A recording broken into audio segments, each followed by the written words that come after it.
Big change in the world of the Haworth Fern on this list. I've been S tier on this chair for every list that we've done, except for our very first list that we did before we got the premium version with no lumbar, no headrest, which I love. I'm demoting the Fern though. I'm coming down from S tier to A tier on the Fern simply because there's another chair out there that I think is just a notch better than it in every aspect. And I also got to just knock it down a little bit simply because I only grade it S tier when it has a specific combination, digital knit, no headrest, no lumbar, so it's pretty specific to that one type of style, and so I'm just going to bring this down to an A tier. I think it's a more fair rank. Yeah, this really does feel like the prototypical A tier chair. For me, there isn't quite anything that brings it up to that S tier. I do like the narrow backrest. You can kind of see when you're sitting in it, you have a little less restriction. You can really move around. It's flexible on top of that. Personally, I like the lumbar support added in there. Headrest is, of course, we've said for years now, stay away from that headrest. The seat's really nice. Has a little bit more movement in some of the parts, and Haworth does kind of get a little bit of hate on that sometimes, but really it's not a problem if you just kind of keep everything tight. So yeah, I think number one, this is the newest color that we have here with is the gradient mesh. Feels a little bit different than the other upholsteries. I think it's got a nice softness to it, but it's not going to be quite as soft as that digital knit. I do like the look of it, of course. Overall, I gave this chair an A in the past. I'm going to stick with the A. I don't think it's changed significantly for me, maybe like Ryan, because I was already at the A. Unlike Ryan, I love the lumbar support, but I definitely would go no headrest. So A overall with everybody, I think. The Herman Miller Embody is a chair that I've had in S tier basically since we got the chair in. I should say the gaming version of it, not the standard version. The gaming version is a little bit different, but this is going to be like the Fern for me. I'm going to drop this one from the historic S tier that I've had on this thing down to an A+.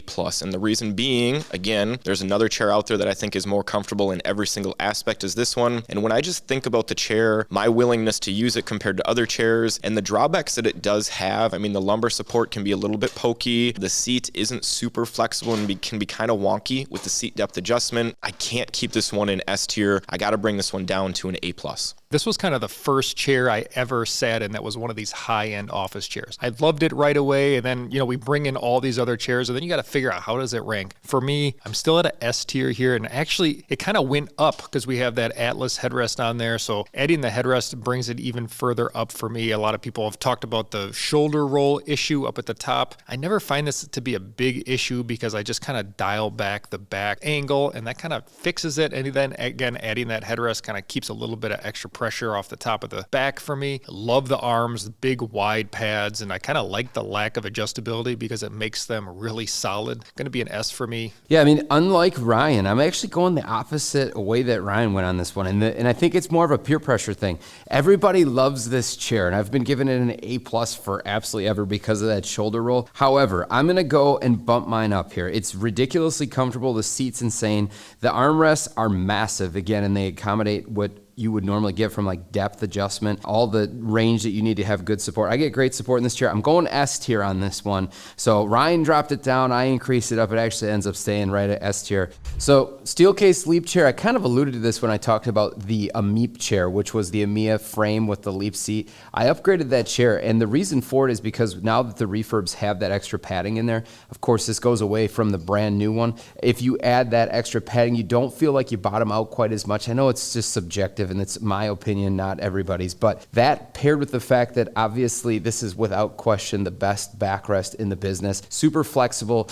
You've got the ability to really do that Russian twist that Ryan likes to do. It's got insanely good lower support. You can adjust and fine tune where it hits your back. You can adjust the depth on the knob here as well. The seat pad is incredibly flexible as well. Because I move around in my chair all the time, this has always been just a really great all-around chair. Adding that extra thickness to the seat pad did it for me, and now we've gotten this thing over. So I'm S tier on this one for the first time ever. Yeah, I'm actually going to bump it up even further than S. We're going S+ on this one, which is the highest rank that I'm willing to give to a chair. For me, this is my unicorn of office chairs, and this chair is why I downgraded the Fern and the Embody to A+, simply because they don't stack up to what this chair offers for me. If I could sit in one chair for the rest of my life, it would be the Leap without question. It's got an S tier seat, S tier arms, S tier backrest, and while I've complained about the recline in the past, I've actually grown to love the recline on the Leap. One thing that I've noticed about chairs like the Aeron and the Embody body is that they have such a smooth recline that I just don't get as much stuff done because I'm just moving around in the chair more, whereas the Leap still gives me the same ability to kick back and lounge if I want to. I just don't have that rocking feeling. A lot of people say, how can you give the Leap an S tier if it doesn't have a headrest?